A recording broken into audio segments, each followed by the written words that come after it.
Using BIM is a different mindset.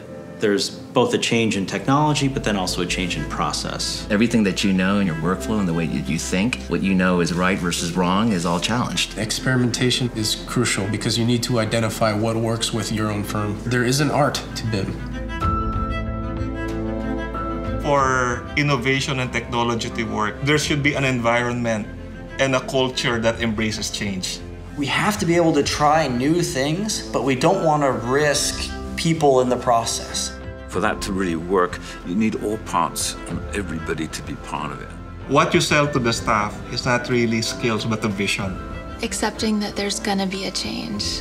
We really can't underestimate the sort of magnitude of that. Once we understood that we would mostly have to rethink everything, it really allowed us to embrace the challenge and do it. There certainly is a psychological aspect to it, especially for someone coming from a traditional practice. Just thinking of a building in terms of a set of two-dimensional details as opposed to holistically. There's a lot of bad habits you have to break. They know what the finish line is. What they don't know is what's in between. They're really in what we call the cloud. There's a fog, there's a gray area beyond that may not be clear to some people. It's just the unknown. Nobody likes to completely overhaul how they do work on a daily basis, but if you see what you're going to be able to do eventually, I think that really helps the transition for everybody. One person in the studio had a champion ArchiCAD. We all saw the benefit because they were leading the charge. Look at what they're producing in such a short amount of time. Look at how evolved the project is getting. How do we get there? You can make the little intervals of change and then realize, man, we're doing things completely different than we did. We did go all in ArchiCAD via this rolling transition.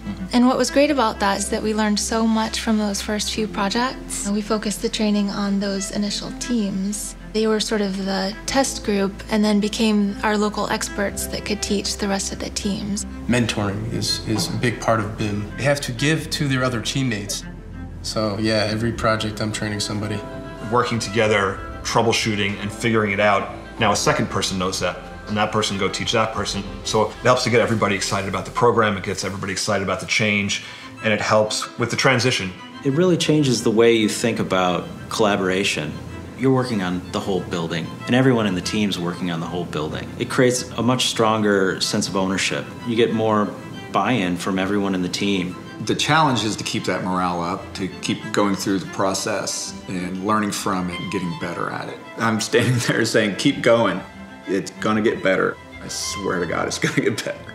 It's the most difficult thing, quite honestly, is to be able to reconsider the way that you operate and to work in a different, more democratic way that's less hierarchical. Now you're getting feedback from everyone who's involved in the process. It's not just top down. But that's a major change in process for a principal of a firm, for a major leader. What it does is it allows the senior staff to engage in the project, to see the project in a way that is more transparent. I think that's made our designs a lot stronger. The successful principals have thought about it in a way where it reframes exactly what their value to the proposition is. Leaders are in a unique situation that they should be seeing the whole picture. And our question to our leaders is, how can you support this initiative?